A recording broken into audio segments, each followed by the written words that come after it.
శ్రేష్టమైన నామములో ఈ పునరుద్ధానపు ఆరాధన కూడి వచ్చిన మీ అందరికి కూడా నా హృదయపూర్వకమైన వందనాలు తెలియజేస్తున్నాను. దేవుడు మీ అందరిని ఆశీర్వదించును గాక. ఎండాకాలం స్టార్ట్ అవుతుంది, జాగ్రత్త. ఫ్యాన్లన్నీ తిరగాలి, ఏసీలు తిరగాలి. ఒక చిన్న వాక్యాన్ని ధ్యానం చేసుకుందాం. 2 రాజుల గ్రంథము 20వ అధ్యాయము 1, 2, 3 వచనాలు చదువుకుందాం. 2 రాజుల గ్రంథము. ఆ దినములలో హిజ్కియాకు మరణకరమైన రోగం కలుగగా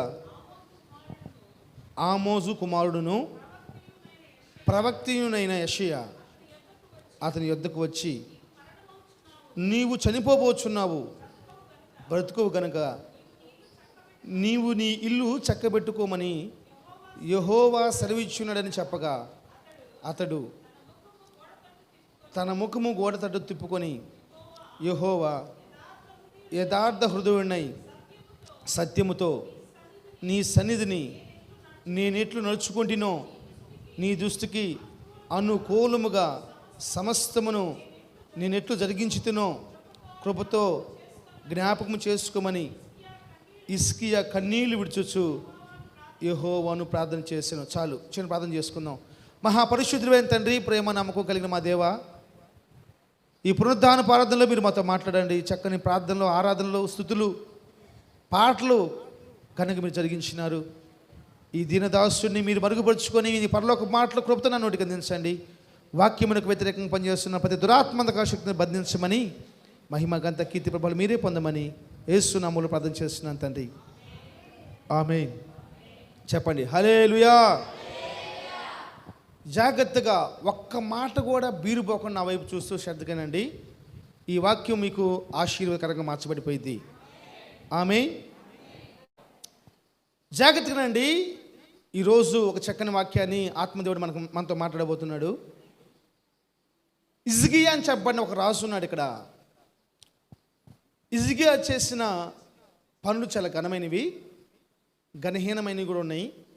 అయితే మనం చదువుకున్నటువంటి 2 రాజుల గ్రంథం 20వ అధ్యాయం 3వ వచనంలో హిజ్కియా కన్నీళ్లు విడుచుచూ ప్రార్థన చేశాడంట. ఏం చేశాడమ్మా? ఈరోజు నేను చెప్పే వాక్యం ఒక పాఠం ఏంటంటే, నువ్వు చనిపోకముందే చక్కబెట్టుకో, నువ్వు పాడవకముందే చక్కబెట్టుకో, నువ్వు లేకముందే, ఇక్కడి నుంచి కొనిపోబడకముందే నువ్వు చక్కబెట్టుకో. ఈ లోకాన్ని నువ్వు ఎడవకముందే నీ కుటుంబాన్ని, నీ జీవితాన్ని, నీ బిడ్డల్ని చక్కపరుచుకో. నేను చెప్పే వాక్యం ఒక పాఠం అది. అయితే హిజ్కియా ప్రార్థన చేస్తున్నాడంట. చెప్పండి దయచేసి, దేనికోసం ప్రార్థన చేస్తున్నాడు? చెప్పాలా? చెప్పండి అమ్మా. హిజ్కియా దేనికోసం ప్రార్థన చేస్తున్నాడు అబ్బాయి? అమ్మా పెద్దగా చెప్పండి, ఎవరన్నా ఒకరు చేయెత్తి. ఆయుష్కాలం కోసం. Right, okay. ఇంకా చెప్పండి అన్న. బహుమానాలు ఏమి ఇవ్వబడవు, పర్వాలేదు. నోట్లో మాట కాబట్టి ఫ్రీగా చెప్పండి. సేవకుని మాట గౌరవించండి.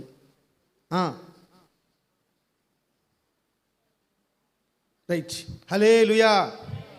ఇంత ఘనంగా మీరు సేవకుని మాట లోబడినందుకు ప్రభు మిమ్మల్ని అందరినీ నరకం నుంచి హల్లెలూయా తప్పించును గాక. జాగ్రత్తగానండి. హిజ్కియా రాజు 25 సంవత్సరంలో రాజ్యపాలన ప్రారంభించాడు.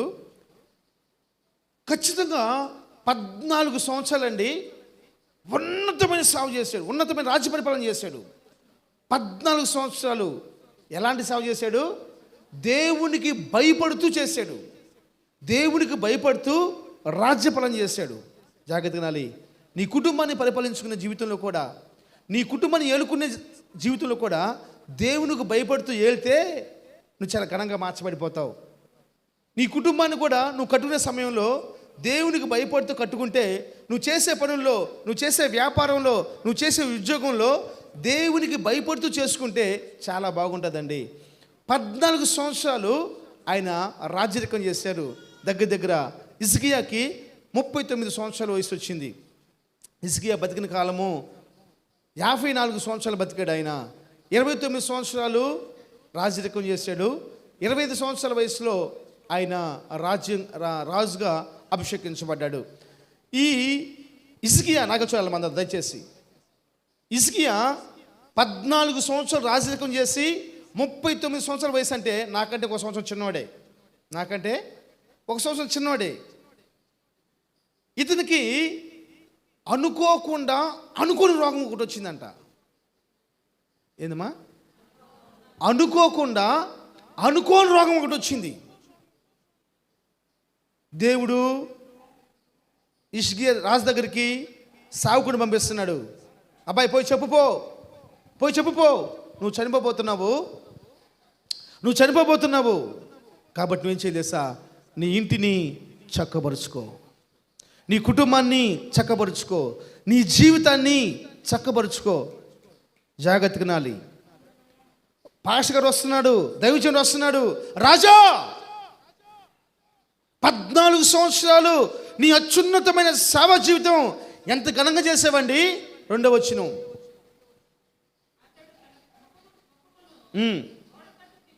మూడవ వచనం, యెహోవా యథార్థ హృదయంతో 14 సంవత్సరాలు సేవ చేశాడు దేశానికి, దేవునికి. సత్యముతో 14 సంవత్సరాలు దేశానికి సేవ చేశాడు, దేవునికి సేవ చేశాడు.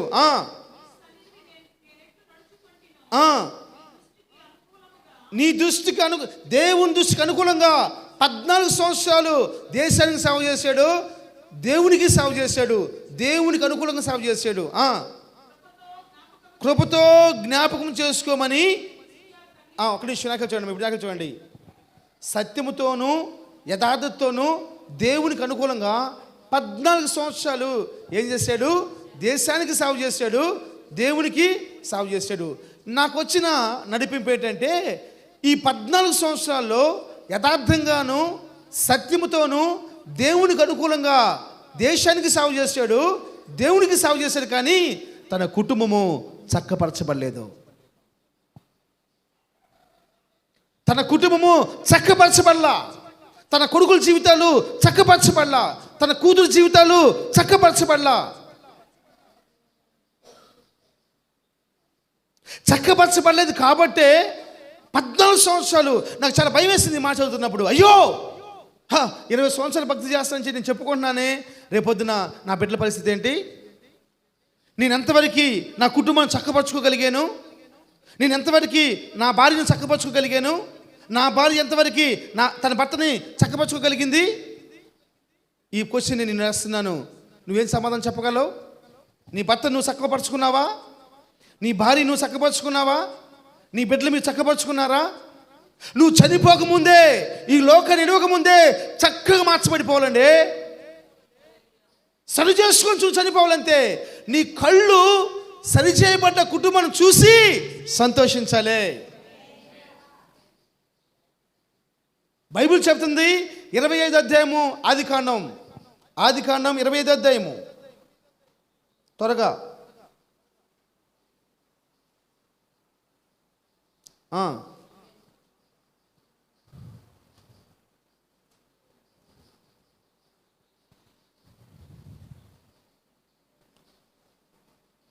5వ వచనం.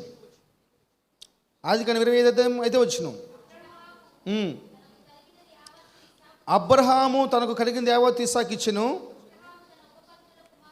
అబ్రహాము తన ఉపత్తి కుమారులకు బహుమానులు ఇచ్చి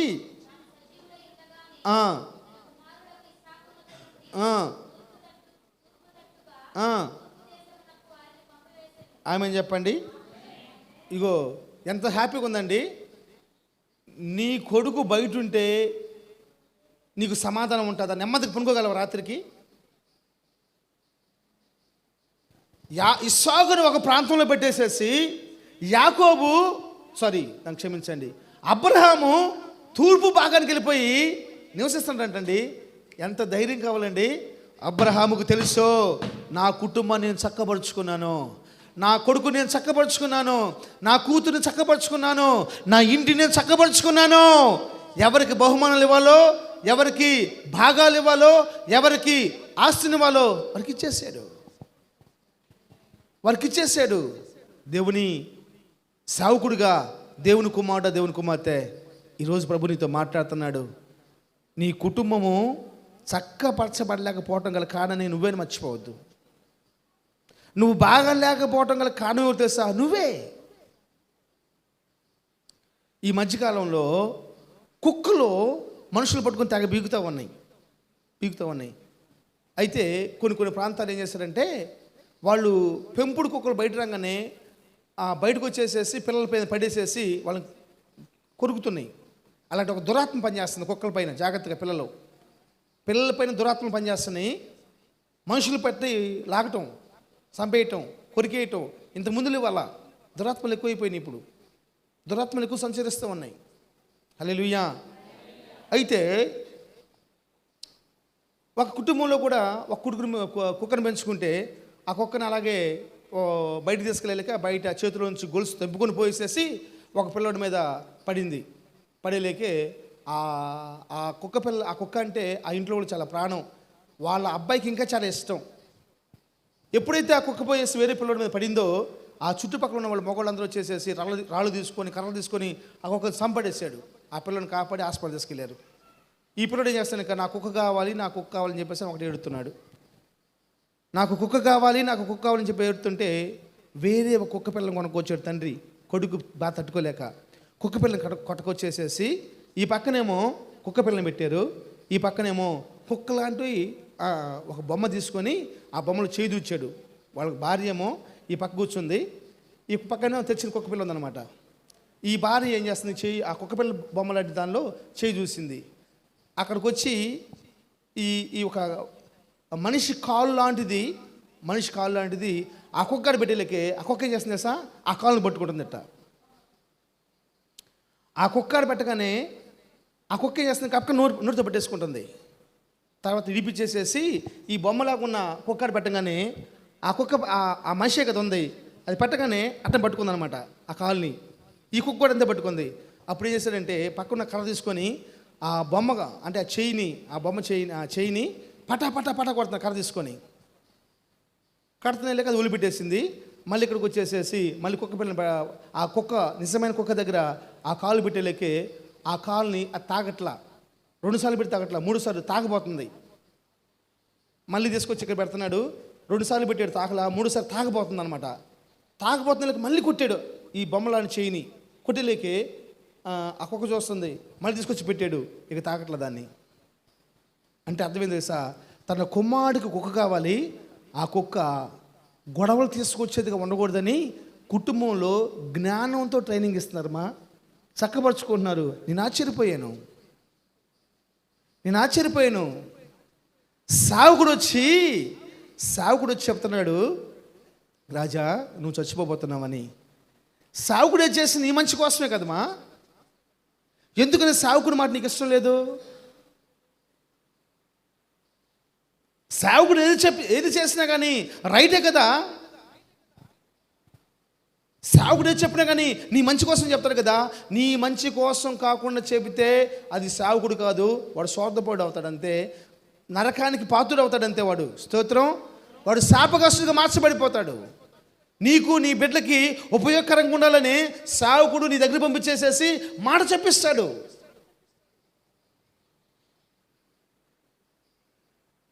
నేను చెప్తున్నాను దేవుని సేవకుడిగా, నీ కుటుంబం అన్ని విషయాలు పర్ఫెక్ట్గా ఉందా? 100% పర్ఫెక్ట్గా లేకపోయినా పర్వాలేదు, కనీసం 75 నుంచి 90% వరకు పర్ఫెక్ట్గా నెమ్మదిగా ఉండాలి. ఎలాంటి ప్రాబ్లం ఉండకూడదు. ఈరోజు నువ్వు చేసే చిన్న కేర్లెస్, ఈరోజు నువ్వు చేసే ఒక చిన్న ఆటిడుపు రేపు మహా ప్రమాదంగా మార్చబడిపోయింది. హల్లెలూయా. ఒక లోయలో కొంతమంది వెళ్ళిపోయేసేసి పని చేస్తున్నారు. ఒక పెద్ద ఆసామి పని చేపిస్తున్నాడు. ఆ పని చేపిస్తున్నప్పుడు అక్కడ ఏదో బంగారం ఉందని చెప్పేసి వాళ్ళ ఆలోచన అంట. ఆ గృహం తవ్విస్తూ అక్కడ మట్టి మొత్తం తీసుకొచ్చి బయట పంపిస్తున్నారు. దగ్గర 280 మందో 300 మందో వెళ్ళి పని చేస్తున్నారు గృహలో. ఆ గృహలో ఏం జరిగింది తెలుసా, ఆ తవ్వుతున్నప్పుడు పైనుంచి వేసేసి నీళ్ళు కారుతా ఉన్నాయి. పైనుంచి నీళ్ళు కారుతున్నాయి. అది చూశారు. ఫస్ట్ సరదాగా అనిపించింది, ఆ నీళ్ళు పడుతుంటే దాని కింద పోవటం తడవటం చాలా సరదాగా అనిపించింది. ఒక రోజు పోయింది, 2 రోజులు పోయింది, వారం పోయింది, 10 రోజులు పోయింది, 30 రోజులు పోయినాయి, 3 నెలలు పోయింది. 3 నెలలు అయిపోయిన చివరి రోజు ఒక న్యూస్ ఏం తెలుసా? ఆ గృహ కూలిపోయింది. 280 మంది గృహ లోపల ఉండిపోయారు. ఈరోజు కూడా చిన్నది. ఆ వెంటనే ఏం చేయాలి? పోయేసేసి ఓనర్ గారికి, సార్ ఇట్లా మేము తవ్వుతున్నాము, అది లీక్ అవుతుంది, టాప్స్ పడుతుందండి, దానికి ఏదైనా చేయమని చెప్పాలి. ఆ చిన్న అజాగ్రత్త 280 మంది సజీవంగా మార్చేసింది, సజీవ దహనం చేసేసింది, సమాధి చేసేసింది.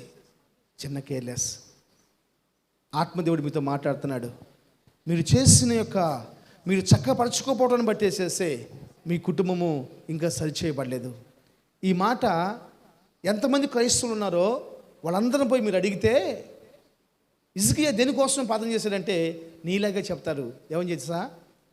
ఆరోగ్యం కోసం ప్రార్థన చేశాడని, ఆయుష్ కోసం ప్రార్థన చేశాడని కాదు. హిజ్కియా యథార్థవంతుడు, హిజ్కియా సత్యవంతుడు, హిజ్కియా దేవునికి అనుకూలంగా ఉన్నవాడు. ఎలా తప్పు చేస్తాడండి? హిజ్కియా దేనికోసం ప్రార్థన చేశాడు తెలుసా? గోడ తట్టు తీసి మీ పుస్తకాలు రాసుకోండి, లేకపోతే మీ హృదయాలు రాసుకోండి. అయ్యా యేసయ్యా, నా ఇంటిని చక్కబరుచుకోవాలయ్యా, సహాయం చేయండి అయ్యా, నా ఇంటిని చక్కబరుచుకోవాలయ్యా, సహాయం చేయమని గోడ తట్టు దిగి ప్రార్థన చేశాడు. రోగం పోవాలని ప్రార్థన చేయాల. ఒకళ్ళు నాకు ఫోన్ చేశారు ఉదయకాలం. ఫోన్ చేసేసి, అన్న ఎట్లా వందాలన్న బాగున్నారని అడిగారు. బాగున్నారని చెప్పేసి అన్నాను. ఏందన్నా పొద్దున్నే చేశారంటే, ఏంది మెత్తగా మాట్లాడుతున్నారు అన్నాడు. అన్న నాకు బాగలేదన్నా, బాగా తలకాయ నొప్పి ఉందన్నా, చాలా బాగా భారం అనిపిస్తుంది అంటే, ఏంది మీరు ఎప్పుడు చూస్తున్నాం తలకాయ నొప్పి అంటారు ఏంది? జనమేమో మీరు ప్రార్థన చేస్తే బాగుపడుతున్నారని చెప్పేసి అంటే, నువ్వేంది ఎప్పుడు చూసినా బాగలేదంటావు, తలకాయ నొప్పి అంటావు అన్నాడు. స్తోత్రం, చాలా వందలన్నా మంచి మాట చెప్పావు. నాకు బాగలేదంటే నేను మనిషినని, నేను ప్రార్థన చేస్తే బాగుపడుతున్నారంటే నా ద్వారా నేను ఆరాధిస్తున్న దేవుడు వాడబడుతున్నాడని అర్థం. ప్రజలా హల్లెలూయా. నేనే పాటువాడిని మా. ఒకరోజు స్నానం చేయకపోతే ఏమైంది చెప్పాలి? చెప్పండి అబ్బాయి. నువ్వు ఆ రోజు స్నానం చేయకపోతే, జాన్ వెస్లీగా చేయకపోతే, సతీష్ కుమార్గా చేయకపోతే, ఆయన పెద్ద సేవకుడిగా ఎవరైనా అంతే. కానీ నా ద్వారా, నేను మనిషిని కాబట్టి నా ద్వారా దేవుడు వాడబడుతున్నాడు అంతే, ఇంకేం లేదు అంతే. నేను ఇదే మాట చెప్పాను. సారీ అన్న అన్నాడు. ప్రైజ్లా. నిద్ర లేకపోవడం బట్టి తలకాయ నొప్పి రావచ్చు, వేడి చేయటాన్ని బట్టేసి తలకాయ నొప్పి రావచ్చు, అధికమైన టెన్షన్ వల్ల తలకాయ నొప్పి రావచ్చు, అధికమైన ఆలోచన వల్ల తలకాయ నొప్పి రావచ్చు, ఇంకెన్నెన్నో రావచ్చు. దానికి దేవుడు ఏం చేస్తాడు? దేవుడు చేస్తాడమ్మా. ఎందుకు హిజ్కియా ప్రార్థన చేశాడు? కుటుంబాన్ని చక్కపరుచుకుంటానికమ్మా. కుటుంబాన్ని చక్కపరుచుకోవడం కోసం ప్రార్థన చేస్తున్నాడు. అయితే ఆ ప్రార్థన దేవుడు ఆలకించేసేసి దేవుడు 15 సంవత్సరాలు ఆయుష్ ఇచ్చాడు. 39 సంవత్సరాల్లో ప్రదేశులమో తన అని పాడాల్సిన వాడు 15 సంవత్సరాలు బతికి 54 సంవత్సరాలు తన జీవితకాలంలో ఏమి మిగచ్చలా ఒక కొడుకుని సరి చేసుకోపోయాడండి. ఒక్క కొడుకుని సరి చేసుకోలా. చదవండి 21వ అధ్యాయము 2వ రాజుల 16వ వచనం. మరియు మనష్షే యెహోవా దృష్టికి చెడునడత నడిచి యూదా వారిని పాపంలో దింపినది మాత్రమే కాదు, కానీ యెరూషలేము ఈ చివరి మొదలుకొని ఆ చివరి వరకు రక్తముతో నిండినట్లు చేసి పడేశాడు. బలులు చేశారు. యెరూషలేముని ఈ ఊరు నుంచి ఆ చివరి వరకు రక్తము నిండేలాగా. అంటే ఎక్కడ చూసినా బలులు, బొమ్మలు పెడతాం బలి అర్పించటం, బొమ్మలు పెడతాం బలి అర్పించటం. ఎవరు ఒక ప్రార్థన చేయగానే చక్కపరుచుకోలే నా కుటుంబం అని చెప్పేసి ప్రార్థన చేయగానే 15 సంవత్సరాలు ఆయుష్ పొందుకున్న ప్రార్థనా పరుడు, యోగ్యుడు, ఘనుడైన హిజ్కియా కుమారుడు అండి మనష్షే. ఈ మధ్యకాలంలో నేను ఒక సంగతి విన్నాను. ఒక ఆమె ఒక షాప్కి వెళ్ళి ఒక వస్తువు కొనుక్కుందంట. ఆ వస్తువుని ఒక కవర్లో పెట్టించారు.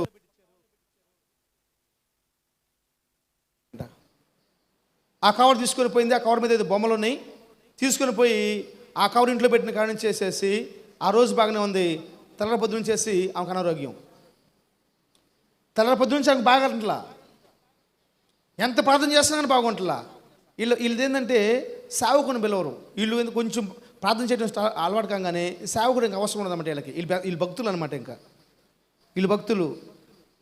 ఈరోజు కూడా నేను కొంతమంది సేవకుల దగ్గరికి వెళ్తే మోకరించి ప్రార్థన చేసుకోవడానికి కూడా ఇష్టపడతాను నేను. సేవకులు చెప్పరు. ఇంకేం చేశాడు? నాకు చూడండి అందరూ మొత్తం మీద వాళ్ళ కొడుకు ఫోన్ చేసి అన్నయ్య సంగతి అమ్మకు బాగలేదు వచ్చి ప్రార్థన చేయమన్నాడంట. పోయి ప్రార్థన చేసేసి ఏందిరా బాబు ఇదంతా చిన్నాళ్ళకు ఉంది, ఏం తీసి బయటపడేయమని చెప్పేసానంట.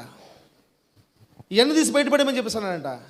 అప్పుడు అక్కడ ఉన్న వేస్ట్ పేపర్లు మొత్తం ఆ చెత్త అంతా తీసుకెళ్ళి బయటపడేశారంట. బయటపడేయలేకే ఎప్పుడైతే బయటపడేశారో దాన్ని కాల్చేయడం జరిగిపోయింది. తరాల పొద్దు నుంచి చేసేసి ఆ కుటుంబం సమాధానంతో ఉంది. కారణం ఏంటంటే వాడు తెచ్చిన కవర్లలో పాపిస్టి యొక్క ఆత్మలు పనిచేస్తూ ఉన్నాయి. నేను చెప్తున్నాను, మీ ఇంట్లో కూడా వేస్ట్ ఏం పెట్టుకోవద్దు. దరిద్రం చెత్త పెట్టుకోబాకండి. చెత్త అంతా మోపు చేసి పెట్టుకోబాకండి. ఈ సత్యం నేను చెప్తుంది, నిజం చెప్తున్నాను నేను. మీరు చెత్త అసలు పెట్టుకునేవద్దు. రాత్రి నాకు ఒక కవర్ వచ్చింది. వెన్న ఆ కవర్ చూడగా వెన్న భయం వేసింది. కవర్ పై పోయి చూసుకోండి మీరు. మళ్ళీ లీడియా భద్రంగా దాన్ని తీసుకొచ్చేసేసి అక్కడ నేను చేతను తొడుతుంది. నాకు భయం వేసింది. తీసుకొచ్చి దాచిపెట్టింది అనుకున్నాను నేను. మొత్తం తీసుకుని డస్ట్బిన్ వేసింది. డస్ట్బిన్ కూడా లేదు పైన వేద్దామంటే. ఈ మనిషి ఏం చేశాడు? ఈ చివరి నుంచి ఆ చివరి వరకు మొత్తం రక్తం చేసేసాడంట. బలర్పించాడు. విగ్రహాలకు బలర్పించుకుని పోయాడు. ఒక కొడుకుని సరి చేసుకోలేకపోయాడండి. 15 సంవత్సరాలు వ్యర్థమైపోయింది. 15 సంవత్సరాలు ఉపయోగం లేకుండా పోయింది. నువ్వు చక్కబెట్టుకుంటానికి సిద్ధమైతే ప్రభువు నీ పక్షాన్ని గొప్ప కార్యాలు చేస్తాడు. హల్లెలూయా. నీ కుటుంబాన్ని సరి చేసుకుంటానంటే, నిన్ను నువ్వు సరి చేసుకుంటానంటే దేవుడు బైబిల్ చెప్పింది యెహోవా యొద్ద కృప దొరుకుతుంది.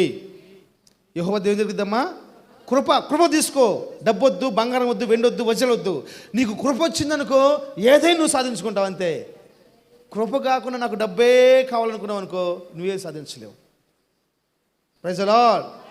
హల్లెలూయా. ఇంకొక వ్యక్తి కోసం నేను పరిచయం చేసి మీకోసం నేను ప్రార్థన చేస్తాను. లూకాసు వార్త 16వ అధ్యాయము. అందరూ బైబిల్ తెరవండి. లూకాసు వార్త 16వ అధ్యాయము 19వ వచనము 24వ వచనము చదవండి.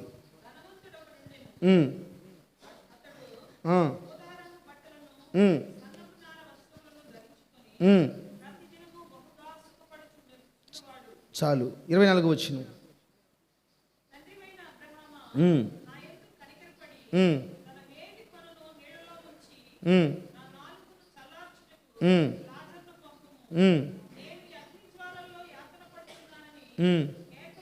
కేకలు చెప్పును. 27వ వచనం.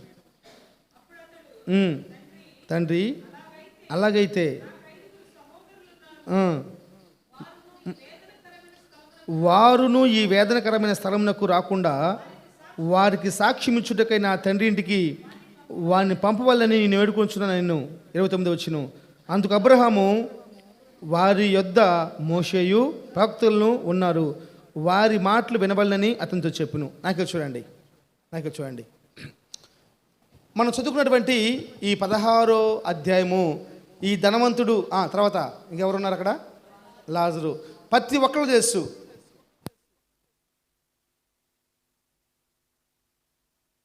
ఈ ధనవంతుడు లాజరు గురించి మీ అందరికి తెలుసు.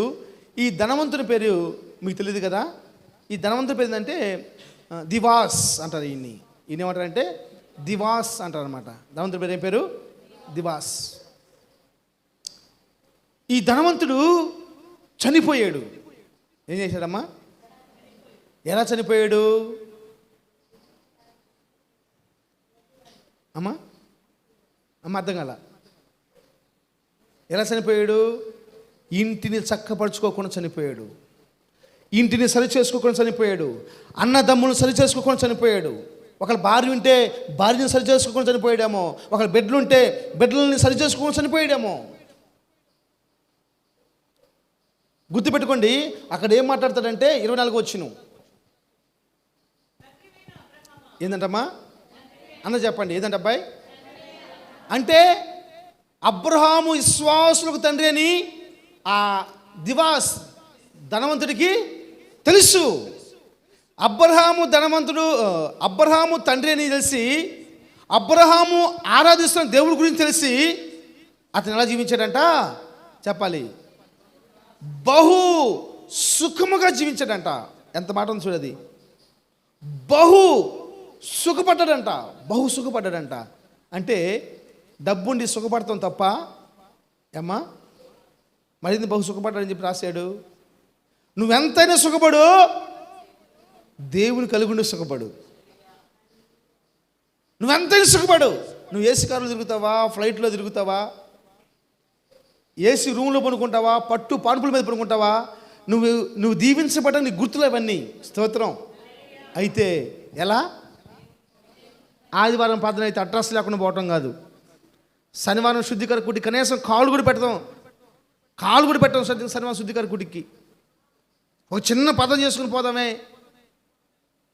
రేపొద్దున మరి ఈరోజు ప్రభు శరీరం తినాలి, ప్రభు రక్తం త్రాగాలి. నువ్వు ఇంకేం సజ్జయపడ్డావు నాకు అర్థం కావట్లా. శుద్ధికర కూటికలకు రాకుండా నువ్వు ఎలా సజ్జయపడ్డావు?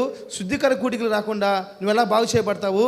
మళ్ళీ బాగు చేయబడకుండా, సరి చేయబడకుండా, దెయ్యాల్ని తోలుకోకుండా ఆ ఇంట్లో ఉంటే సమాధానం అట్టు వచ్చింది, ఆశీర్వాదం అట్టు వచ్చింది, దీవెన అట్టు వచ్చింది, ఆరోగ్యం ఎలా వచ్చిందండి?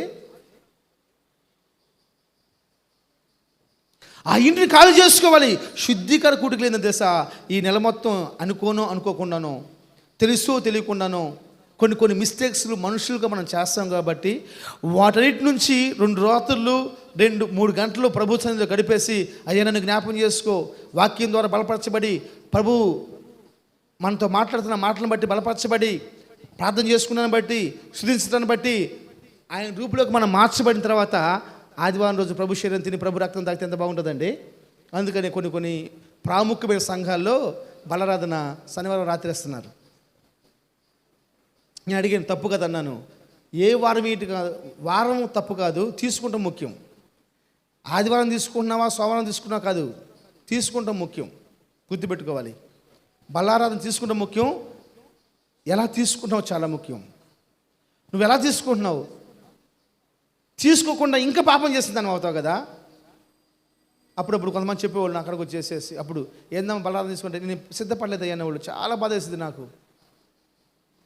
పనికెళ్తానికి సిద్ధపాటు ఉంది, ఊరికెళ్తానికి సిద్ధపాటు ఉంది, కొడుకుని కంటానికి కొడుకుని పెంచడానికి సిద్ధపాటు ఉంది, అన్నం వండటానికి సిద్ధపాటు ఉంది, చికెన్ వండటానికి సిద్ధపాటు ఉంది, చివరికి గోంగూర పచ్చడి చేయడం కూడా సిద్ధపాటు ఉందమ్మా. ప్రభు శరీరం తినడానికి, ప్రభు రక్తం తాగడానికి సిద్ధపడలేదా? వామ్మో ఎంత ఘోరం. గోంగూర కట్టేంతమ్మా మణిమా, నిజం చెప్పు. 5 రూపాయలు గోంగూర పచ్చడి చేయడానికి సిద్ధపడుతున్నావా లేదా? ప్రభు శరీరం తినడానికి నువ్వెంత, నీ బతికెంత, నేనెంత, నా బతికెంత అండి. ఎప్పుడో మట్లో కలిసిపోవాల్సిన మనకి ఆయన శరీరం తిని ఆయన రక్తం తనకి కృపిస్తే సిద్ధపడలేదా? ఆ మాట నువ్వు మాట్లాడుతున్నప్పుడు, ఆ మాట నీ నోటి నుంచి వస్తున్నప్పుడు దేవుడు ఎంత దుఃఖపడిపోతాడో. అయ్యో నీకోసం నా రక్తాన్ని దారిపోసేనే. ఆయన ఆ రాత్రంతా ప్రార్థన చేస్తున్నప్పుడు అంట ఆయన చెమట రక్తంగా మార్చబడిపోయింది. మన శరీరంలో బొక్కలు ఉంటాయండి, ఆ బొక్కల నుంచి చెమట రావాలి, చెమట ప్లేస్లో రక్తం వస్తుందంట. నరాలు పగిలిపోయినాయి, అంత టెన్షను. భయపడాడంటారా? ఎందుకమ్మా? ఎందుకు వచ్చింది రక్తం? చెమట రావాల్సిన ప్లేస్లోంచి రక్తం ఎందుకు వచ్చిందని తెలుసా? బైబిల్ చెప్పింది, ఏలి ఏలి లామా సమాప్తాని. అంటే అంది, దేవా దేవా నా చెయ్యి ఎందుకు విడిచిపెట్టేశావు? కొన్ని సెకండ్ల పాటు తండ్రి అయిన దేవుడు యేసు ప్రభు యొక్క చెయ్యి విడిచిపెడతాడు కాబట్టి ఆ క్షణాలను ఊహించుకొని, ఆ క్షణాలను తలుచుకొని తన చెమట రక్తంగా మార్చబడేంత వరకు ప్రార్థన చేస్తున్నాడు. శరీరం మొత్తం అంతా ఊపిపోయిందంట, ప్రతి భాగం ఉప్పిపోయింది, నరాలు ఊపిపోయినాయి. నరాలు ఉబ్బిపోతే కదండి పగిలిపోయేది. ఒక బుడక ఊతున్నప్పుడు ఆ బుడక ఎక్కువ ఊతే పగిలిపోయింది, అది దాని స్థాయికి మించి ఊతేనే పగిలిపోయింది. అట్లానే రక్త నరాలు వేరే, నీళ్ళు వచ్చే నరాలు వేరే, చెమట వచ్చే నరాలు వేరే. ఇప్పుడు రక్తం చెమట రక్తంగా మార్చబడుతుందంటే ఆ రక్త నాళాలు పగిలిపోతే చెమట బయటకు వచ్చిందండి. అంత శ్రమ పడ్డాడు నీ కోసం నా యేసయ్య. తండ్రి ముఖం తిప్పుకున్నాడంట ఆయన, ముఖం చాటేసుకున్నాడంట ఆయన. నీ కోసం అని చేస్తే సారీ బ్రదర్, నేను ఈరోజు సిద్ధపడలేదు బ్రదర్, సారీ అన్న, ఈరోజు నేను సిద్ధపడలేదు. అందుకే జోసఫ్ నవ్వుకుంటున్నాడు, అందుకే నేను బాప్తిసం తీసుకోవట్లేదని. స్తోత్రం. అందుకే నేను బాప్తిసం తీసుకోవాలా, ఇంకా పెద్ద తప్పు చేస్తున్నావు బాప్తిసం తీసుకోకుండా, ఇంకా పెద్ద తప్పు చేస్తున్నావు నువ్వు. జాగ్రత్తగా నాలి. దేవుని సేవకులు నేను మాట్లాడుతున్నాను ఈరోజు. బహుగా సుఖపడ్డాడంట. అంటే సుఖపడటం తప్పు కాదు, కానీ ఎలా సుఖపడాలి? దేవుళ్ళు ఉంటూ సుఖపడాలి, దేవుళ్ళు ఉంటూ దీవించబడాలి, దేవుళ్ళు ఉంటూ ఆశీర్వించబడాలి, దేవుళ్ళు ఉంటూ క్షేమకరంగా ఉండాలి. దేవుడు లేకుండా ఏ దేవుడు తెలుసా? భూమిని, ఆకాశములను, మనుషులను, సమస్త జలరాశులను, జీవరాశులను కలుగజేసిన దేవునితో ఉంటూ, ఆయన పేరే నజరేయుడైన యేసుక్రీస్తు ప్రభు. యేసుక్రీస్తు ప్రభుతో ఉంటూ నువ్వు సుఖపడాలి, నువ్వు సుఖపడాలి. స్తోత్రం. ఆయన సుఖపడుతున్నాడంట. ఆయన అంటాడు, నేను ముగించబోతున్నాను. ఆయన అంటాడు ఒక గమ్మత్తైన మాట. 27, 28 వచ్చిన చదవండి.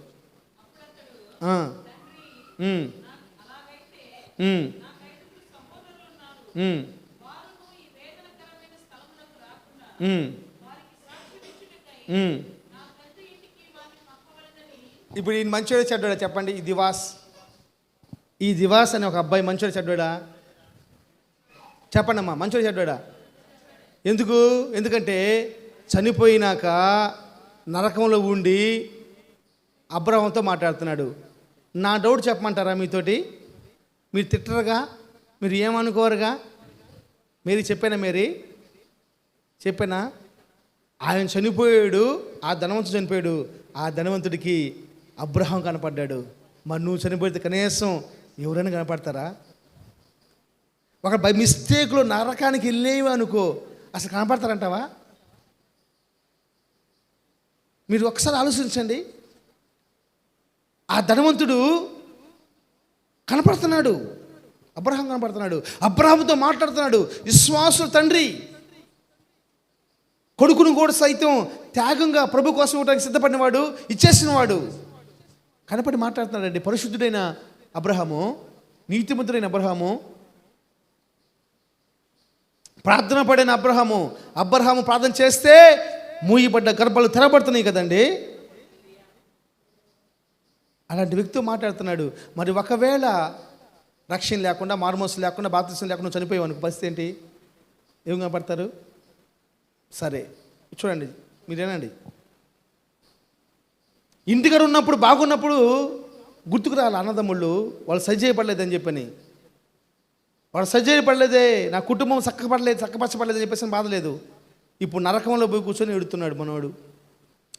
ఇప్పటికి మనవాడికి బుద్ధి రాలే. ఇంకా నరకంలో ఉన్నా కానీ బుద్ధి వచ్చిందా రాలేదా? బుద్ధి వచ్చిందంటావా? అబ్బాయి ప్రశాంత్ బాబు, బుద్ధి వచ్చిందా? 29 వచ్చిన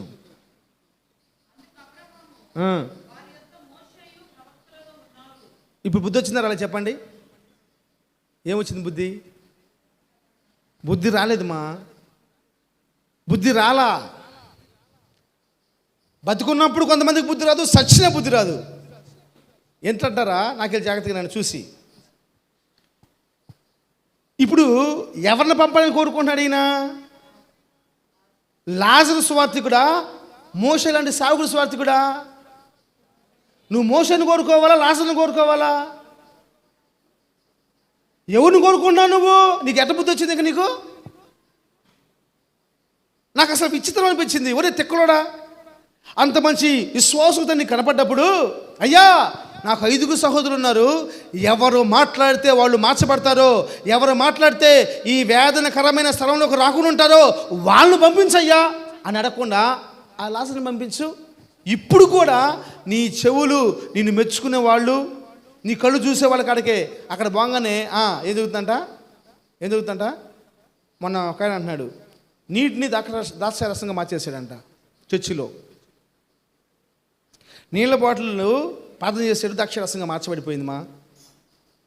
ఇచ్చేసాడు, మంచి కొంచెం తాగారు. ఎట్టందంటే బ్యూటీగా ఉంది, ఇది ఒరిజినల్ ద్రాక్షరసం అని చెప్పేసి అన్నారు. అందరూ చప్పలు కొట్టేశారు. పేపర్లు, ఇదేంటి యూట్యూబ్ మొత్తం భయంకరంగా వచ్చేసింది. చప్పలు కొట్టరా మీరు? మీరందరూ రకంలో ఉంటారు చప్పలు కొట్టలు అందరూ. సాతాను క్రియలే అట్ట కాదమ్మా. యేసుప్రభు ద్రాక్షరసాన్ని నీటిని ద్రాక్షరసం మార్చలేదా? ఎక్కడ మార్చాడు అమ్మా? ఎందుకు? అయిపోయింది, కొరత ఉంది కాబట్టి మార్చాడు. ఇక్కడేం కొరత ఉంది నీకు? కొరత ఉన్న చాలా మంది అండి ఆచారంగా చేసేవాళ్ళు చాలామంది ఉన్నారు. వాళ్ళ గొప్పతనం చూపించుకోవడం కోసం, నన్ను చూడు నా బడాయి చూడు అని చెప్పి చూపించుకోవడం కోసం అవి అద్భుతాలు కాదు, మ్యాజిక్లు. అవి మ్యాజిక్లు. నేను చిన్నప్పుడు జాషువా అంత ఉన్నా మార్కెట్కి సంతకి వెళ్తే ఆ సంతలో ఒకడు పాము నడుచుకునేవాడు అన్నాడు. అరే భయ్ రూపాయి దాలో 2 రూపాయలు దాలో అన్నాడు వాడు. మాకు ఇచ్చేది 5 రూపాయలు వారానికి. 5 రూపాయలు వారానికి. ఎన్ని రోజులు వారానికి? 7. అంతే. మీరు 6 రోజులు అనుకున్నారు కాబట్టి ఆదివారం మిస్ అవుతుంది మీకు. వారానికి 7 రోజులు మాకు ఇచ్చేది ఎంత? 5 రూపాయలు దాచిపెట్టుకోవాలి. అంతే పర్మిషన్, 5 రూపాయలు దాచిపెట్టుకోవాలి. ఈడు వచ్చి అదే భయ్ రూపాయి దాలో 2 రూపాయలు దాలో అంటాడు. నేను ఏంది బాబు అట్ట అంటావు? మాకు ఇచ్చేది 5 రూపాయలు వారానికి అని చెప్పి. అరే బాబు మా కాడ డబ్బులు లేక కాదురా బాబు, మీరు ఇస్తే చూడాలన్నా బాబా అన్నాడు. మీకు డబ్బులు నేను చూపిమంటే ఒక గుట్ట వేసాడు ఒక బాక్సులో.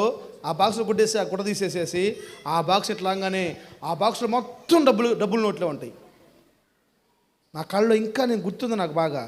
ఆ బాక్స్లో మొత్తం డబ్బులు నోట్లే. అన్ని డబ్బులు పెట్టుకొని మమ్మల్ని ఎందుకు డబ్బులు అడుగుతున్నాడంటే అది ఒక కనికట్, అది ఒక మ్యాజిక్, అది ఒక టెక్నిక్, అది అద్భుతం కాదు. దాన్ని బట్టి చాలామంది మోసపోతూ ఉన్నారు. ఈయన ఏమంటాడు? ఎవరు పంపించాలట? లాజరు కావాలా, మోషే లాంటి సేవకులు కావాలా? మరి ఎందుకు నువ్వు వాళ్ళని కోరుకోవట్లేదు అంటే అర్థమైంది చేస్తా. ఇంకా నువ్వు చక్కపరుచుకోవాలనుకుంటున్నావు కానీ లాజరు చేత చక్కపరచబడరు. లాజరులు ఒక మాదిరే, దోరక ప్రశాంత్ ఒక మాదిరి, ఎమిమా ఒక మాదిరి, సుగీత్ ఒక మాదిరి, రాంబాబు ఒక మాదిరి, జాన్సన్ ఒక మాదిరి, పలానా వాళ్ళు ఒక మాదిరి, పలానా ఒక మాదిరి అంతే. కానీ వాక్యం కావాలంటే సాగుడే కావాలి. మోషే లాంటి సాగులే కావాలి. హల్లెలూయా. మోషే లాంటి సాగుకులు చెప్పినాక నువ్వు వినలేదనుకో, ప్రదేశులమో మన పాట ఇది. మన పాట ఏంది? ప్రదేశులమో తనన్న పాడండి. ప్రదేశులమో రావాలి, మీరు రావాలి. హల్లెలూయా. ప్రదేశులమో హల్లెలూయా. దేవుని మీద ఆశీర్వదించును గాక. దేవుని బిడ్డలారా, మన కుటుంబం చక్కపరుచుకుందాం. నేను చెప్పుకుంటూ పోతే నాకు చాలా మాటలు ప్రభు నా హృదయంలో పెట్టారు. సమయం లేదు. నేను చెప్తున్నాను ఒకే మాట. మన కుటుంబాలు చక్కపరచబడకపోయినట్లయితే, మీ జీవితాన్ని మీరు చక్కపరచుకోలేకపోయినట్లయితే ఎందుకండి బతికి? ఎవరికి ఉపయోగకరమండి? ఆమేన్. హల్లెలూయా. దేవుడి మాటను ప్రభు మనందరి నిమిత్తమే ఆశీర్వదించును గాక. ఆమేన్. ఒక మాట చెప్తాను. మైకిల్ బాబు ఫోన్ చేశాడు. ఎక్కడున్నావు డాడీ అన్నాడు. చెన్నైలో ఉన్నాను. చెన్నైలో ఉన్నారా? ఒక నిమిషం ఆగేసేసి అన్నాడు, డాడీ ఏం చేస్తున్నాడు డాడీ అక్కడ? మనోడు నేను కష్టపడుతున్నాను. మా మైకిల్ బాబు ఒక ఆలోచన. ఎంత సంతోషం అనిపించిందో, ఎంత ఆనందం అనిపించిందో. ఇప్పుడేనా ఇంకా 4 సంవత్సరాల తర్వాత కూడా ఈ మాట ఉంటుంది అనుకుంటున్నా. మళ్ళీ మా డాడీ కష్టపడుతున్నాడా? మా డాడీ ఏం చేస్తున్నావు డాడీ అన్నాడు. ఏం లేదు నాన్న, ఏం లేదు, ఖాళీగా కూర్చున్నాను. వాళ్ళు ఏమో ఇంగ్లీష్లో మాట్లాడతారు, వాళ్ళకి ఇంగ్లీష్ రాకపోయా. స్తోత్రం. హల్లెలూయా. చక్కబరుచుకుందామా? మీరు ఆలోచించుకోండి. ఎంత వాక్యం దేవుడు మీకు బోధిస్తూ ఉన్నాడు, ఎంత వాక్యం బోధిస్తున్నాడు. ఈ మాటలు మీ జీవితాలకు ఎలా ఉపయోగపడుతూ ఉన్నాయి? నాకు ఇవ్వు చెప్పలేదు మా బౌను, జోసఫ్, జక్రియా, జాషువా, నాకు ఎవరు చెప్పలేదు ఇలాంటి వాక్యాలు, ఇలాంటి మాటలు ఎవరు చెప్పలేదు నాకు. మా జాగ్రత్తగా కీర్తి, జాగ్రత్తగా మన కుటుంబాలను కనుక మనం చక్కపరుచుకుంటే ఎంత శ్రేష్టకరంగా మార్చబడిపోయిందో. హిజ్కియా కుటుంబం చక్కపరచబడడం కోసం దేవుడే సేవకుని పంపిస్తున్నాడు. ఎంత ప్రేమ, ఎంత ప్రేమ! ఏ ఒక్కరు నశించిపోకూడదు. నా దేవుని ఉద్దేశం అది, నా దేవుని ఉద్దేశం అది. ఏ కుటుంబం బాధపడకూడదు, సాతానికి అవకాశం ఇవ్వకూడదు. దాని మించిన భాగ్యం మనకేం కావాలి చెప్పండి? ఇంకా ఏం కావాలమ్మా? అందరూ ప్రార్థన చేసుకుందాం. లేచిన పడండి, అందరం ప్రార్థన చేసుకుందాం. దయచేసి కళ్ళు మూసుకొని